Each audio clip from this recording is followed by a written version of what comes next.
नमस्कार विद्यार्थी मित्रांनो, गोडी शिक्षणाची या आपल्या यूट्यूब चॅनलमध्ये मी अर्चना तुमचं खूप खूप स्वागत करते। आज आपण इंग्रजी या विषयामधील अत्यंत महत्त्वाचा घटक पार्ट्स ऑफ स्पीच हा घटक अभ्यासणार आहोत। त्याला मराठीमध्ये आपण शब्दांच्या जाती असं म्हणतो। हा घटक अगदी सविस्तरपणे सर्व त्याच्यावरील कन्सेप्ट इथं तुम्हाला सांगितल्या जातील। तर तुम्ही हा व्हिडिओ अगदी सुरुवातीपासून शेवटपर्यंत पहा, म्हणजे तुम्हाला सर्व याच्यावरच्या कन्सेप्ट क्लिअर होतील। चला तर मग आपण व्हिडिओला सुरुवात करूया। पार्ट्स ऑफ स्पीचचे एकूण 8 प्रकार आहेत। या ठिकाणी 8 प्रकार दिलेले आहेत बघा। पहिला प्रकार आहे नाउन, त्याला आपण मराठीमध्ये नाम म्हणतो। दुसरा आहे प्रोनाउन, त्याला मराठीमध्ये आपण सर्वनाम म्हणतो। ॲडजेक्टिव्ह विशेषण, वर्ब म्हणजे क्रियापद, ॲडव्हर्ब म्हणजे क्रियाविशेषण, प्रिपोजिशन म्हणजे शब्दयोगी अव्यय, कंजक्शन म्हणजे उभयनामी अव्यय आणि इंटरजेक्शन म्हणजे केवळ प्रयोगी अव्यय। हे पार्ट्स ऑफ स्पीचचे एकूण 8 प्रकार आहेत। हे एकदा आपण सविस्तररित्या पाहूया। नाउन आणि प्रोनाउन। प्रोनाउन हे नामाऐवजी वापरतात एखाद्या वाक्यामध्ये। ॲडजेक्टिव्ह हे नामाची विशेषता सांगतो, म्हणजे विशेष माहिती नामाबद्दल, नामाची जी काही क्वालिटी आहे, to tell a qualities of noun or pronoun, म्हणजे नामाची आणि सर्वनामाची विशेष माहिती सांगण्यासाठी शब्द जो असतो तो adjective. He is good girl, good काय झालं विशेषण। वर्ब क्रिया, वाक्य पूर्ण करण्यासाठी आणि ॲक्शन दर्शवण्यासाठी। ही डिस्क्राइब्स अन ॲक्शन, म्हणजे क्रिया दर्शवण्यासाठी आपल्याला त्याला आपण काय म्हणतो वर्ब क्रियापद। त्याच्यानंतर ॲडव्हर्ब, क्रियेबद्दल विशेष माहिती सांगणाऱ्या शब्दाला ॲडव्हर्ब म्हणतात आणि ॲडव्हर्बच्या शेवटी एल वाय प्रत्यय लागतो। त्यानंतर प्रिपोजिशन, इथं शब्दातच दिलेलं आहे। प्रिपोजिशन म्हणजे त्याचं स्थान कुठं असतं, अगोदर असतं, कशाच्या, नाम आणि सर्वनामाच्या अगोदर, त्याला प्रिपोजिशन म्हणतात। उदाहरणार्थ आय एम फ्रॉम इंडिया, मी भारताचा आहे, म्हणजे आय एम फ्रॉम इंडिया, कुठला आहे इंडियाचा आहे, पण इंडिया हे काय झालं नाउन झालं। या नावाच्या अगोदर काय आलं फ्रॉम, फ्रॉम हे काय झालं प्रिपोजिशन। प्रिपोजिशन म्हणजे नामाच्या सर्वनामाच्या ॲडजेक्टिव्ह सर्वांच्या काय असतं, हे नामाच्या आणि सर्वनामाच्या काय असतं अगोदर। त्यानंतर कंजक्शन, कंजक्शन म्हणजे दोन वाक्य दोन सेंटेन्सेसना जोडण्याचं काम कोण करतं, कंजक्शन। आणि शेवटचं आहे इंटरजेक्शन, आपल्या ज्या काही भावना आहेत त्या भावना व्यक्त करण्यासाठी आपण काय वापरतो, इंटरजेक्शन। अशा पद्धतीने या पार्ट्स ऑफ स्पीचचे एकूण 8 प्रकार आहेत, ते आपण सविस्तरपणे पाहूया। आणि पार्ट्स ऑफ स्पीचचा पहिला प्रकार आहे तो म्हणजे नाउन, त्याला आपण मराठीमध्ये नाम म्हणतो।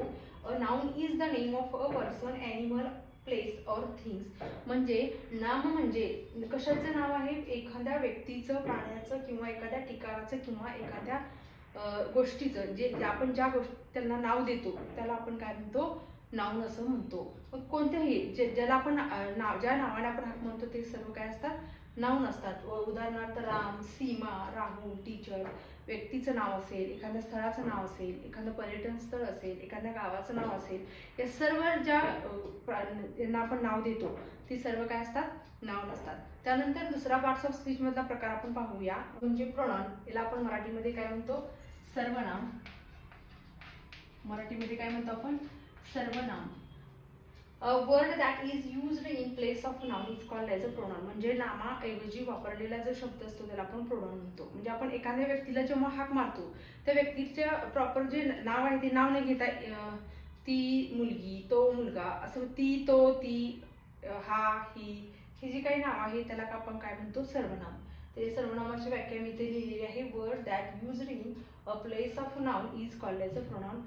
त्याची उदाहरणं आहेत I, we, you, they, he, she, it, सर्व ज्या तो, ती, ते आपण मराठीमध्ये त्याला म्हणतो। हा पार्ट्स ऑफ स्पीचमधला दुसरा प्रकार आहे प्रोनाउन। त्यानंतर पार्ट्स ऑफ स्पीच यामधील तिसरा जो महत्त्वाचा घटक आहे तो घटक म्हणजे ॲडजेक्टिव्ह। ॲडजेक्टिव्ह त्याला आपण मराठीमध्ये काय म्हणतो, विशेषण। याची व्याख्या लिहिलेली आहे। अ वर्ड्स, अशा शब्द, words which highlights the quality of a noun or pronoun, म्हणजे नाम आणि सर्वनामाचे विशेष माहिती सांगणाऱ्या शब्दाला ॲडजेक्टिव्ह असं म्हणतात। विशेष म्हणजे कुणाची विशेष माहिती, तर नाउन अँड प्रोनाउन यांची काय quality, highlights the qualities of noun and pronoun, म्हणजे ज्या काही विशेष नामाची आणि सर्वनामाची विशेषता आहे ती दर्शवण्याचं काम कोण करतं, adjective. Words which highlights the quality of noun or pronoun, म्हणजेच एखादी नाउन असेल, मी समजा घेतलं एखादी कुणी एक समजा बॉय आहे आणि हा बॉय आहे, याच्या सगळं क्वालिटीच्या काही असतील त्या सर्व काय असणार आहेत, ॲडजेक्टिव्ह असणार आहेत। बॉय आहे, हा गुड आहे, गुड आहे, बॅड आहे किंवा ब्रेव आहे, टॅलेंट आहे,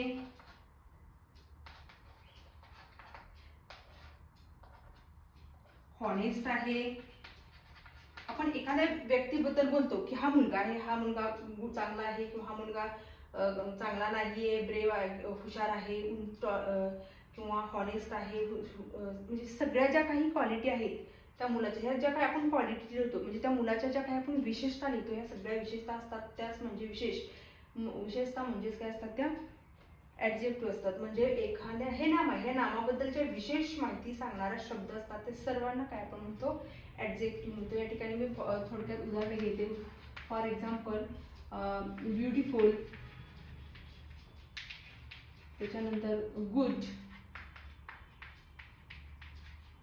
नंतर honest,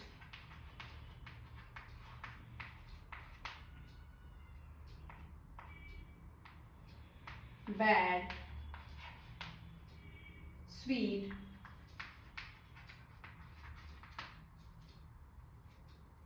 C is beautiful girl, ती सुंदर मुलगी आहे. मुलगी आहे परंतु कशी आहे, सुंदर आहे. म्हणजे त्या मुलगीबद्दल, त्या नामाबद्दल विशेष माहिती सांगितलेली आहे, म्हणून ब्युटिफुल. ब्युटिफुल हे काय झालं, ॲडजेक्टिव्ह इथं दिलेले आहे की qualities of noun and pronoun, म्हणजे नाउन आणि प्रोनाउनची क्वालिटी, विशेषता सांगणारे शब्द असतो, त्याला आपण ॲडजेक्टिव्ह असं म्हणतो. ॲडजेक्टिव्ह म्हणजेच एखादा प्रोनाउन असेल, यू, ही, सी, ती मुलगी रस्त्याने ती मुलगी खूप सुंदर आहे, ती मुलगी हुशार आहे. हुशार आहे पण कोण, ती मुलगी. कुणाबद्दल सांगितलेलं आहे, त्या मुलीबद्दल सांगितलेलं आहे. म्हणजे नावाबद्दल विशेष माहिती सांगणाऱ्या शब्दाला आपण काय म्हणतो, ॲडजेक्टिव्ह. त्यानंतर पार्ट्स ऑफ स्पीचचा चौथा प्रकार आहे वर्ब, त्याला आपण क्रियापद असं म्हणतो. की तो क्रिया दर्शवतो. एखादं वाक्य दिलं असेल तर तो वाक्य पूर्ण करण्यासाठी मदत करतो, तो म्हणजे वर्ब. की तो क्रिया दर्शवतो. Expresses an action or state of being, म्हणजे पळणे, धावणे किंवा रन, थिंक, विचार करणे, राईट, लिहिणे, जम्प, उडी मारणे, सगळ्या ज्या काही क्रिया आहेत त्या क्रिया दर्शवण्याचं काम करणारा तो verb. Verb expresses and action, म्हणजे कृती दर्शवतो. एक्सप्रेसेस अँड ॲक्शन, त्याला आपण काय म्हणतो, वर्ब. त्यानंतर पार्ट्स ऑफ स्पीचमधला पाचवा प्रकार आहे तो म्हणजे ॲडवर्ब. त्याला आपण मराठीमध्ये क्रिया विशेषण म्हणतो. म्हणजे वर्ब असतील किंवा दिलेले एखादे ॲडजेक्टिव्ह असेल त्याच्याबद्दल विशेष माहिती सांगणारा शब्द म्हणजे adverb. A word that describes a verb, adjective or अनादर ॲडवर्ब. एखादं दुसरं ॲडवर्ब असेल किंवा ॲडजेक्टिव्ह दिले असेल त्याच्याबद्दल विशेष माहिती सांगणारा शब्द म्हणजे काय, adverb. A word that describes a verb, adjective or अनादर ॲडवर्ब. स्लोली, स्लो आहे हे क्रियापद आहे स्लो, पण तो कसा बोलतोय, स्लोली. जर त्याला आपण एलवाय प्रत्यय लावला तर ते काय होतं, ॲडवर्ब. या ठिकाणी बघा स्लो एलवाय लागलेला आहे सगळीकडे. सायलेंट, सायलेंटली, फेरी, लाऊडली, हळुवार, फास्ट, या ज्या काही क्रिया आहेत या क्रिया म्हणजे विशेष दर्शवतात, त्याला आपण काय म्हणतो, ॲडवर्ब. त्यानंतर सहावा प्रकार आहे प्रीपोजिशन, म्हणजे त्याला आपण मराठीमध्ये म्हणतो शब्दयोगी अव्यय. या शब्दातच त्याचे स्थान धरलेले बघा. पोजिशन, कशाची पोजिशन, प्रीपोजिशन म्हणजे अगोदर स्थान. कशाच्या, the word which are used before any noun or pronoun to show their relations with another noun or and pronoun. म्हणजे की जो नाम आणि सर्वनाम यांच्या अगोदर येतो असा शब्द तर आपण प्रीपोजिशन म्हणतात. म्हणजे एखादं नाम दिलं असेल तर त्याच्या अगोदर येतो. उदाहरणार्थ आय एम फ्रॉम इंडिया, मी इंडियाचा आहे. फ्रॉम इंडिया म्हणजे इंडिया हे काय झालं, नाउन झालं, पण त्या नाउनच्या अगोदर काय आलेलं आहे, फ्रॉम. म्हणजे फ्रॉम हे काय झालं, preposition. The cat is on the table, the duster is on the table. Duster कुठे आहे, टेबलावरती आहे. ऑन द टेबल, ऑन हे काय झालं, प्रीपोजिशन झालं. अशा पद्धतीनं एखादं नाम असेल किंवा सर्वनाम असेल याच्या अगोदरचा शब्द असतो तो म्हणजे काय असतो, प्रिपोजिशन असतं. बघा इथं in, on, at, to, from, over असे बरेच प्रिपोजिशन्स आहेत की ते नाम आणि सर्वनामाच्या अगोदर येतात आणि ते इतर नामांशी to show their relations with another noun on pronoun. ते इतर एक नाम आणि दुसऱ्या नामाचा जो काही सहसंबंध आहे तो दर्शवितात, त्याला काय म्हणतात, प्रिपोजिशन. त्याला काय म्हणतात, प्रिपोजिशन. नंतर पार्ट्स ऑफ स्पीचमधला 7 नंबरचा प्रकार आहे तो म्हणजे कंजक्शन. कंजक्शन या शब्दातच त्याचे जोडलेले आहे. कंजक्ट म्हणजे जोडणे. मग काय जोडणे, तर कनेक्ट वर्ड्स ऑफ सेंटेन्सेस. जो शब्द की शब्द आणि वाक्य जोडतो त्याला आपण काय म्हणतो, इंग्लिशमध्ये कंजक्शन म्हणतो.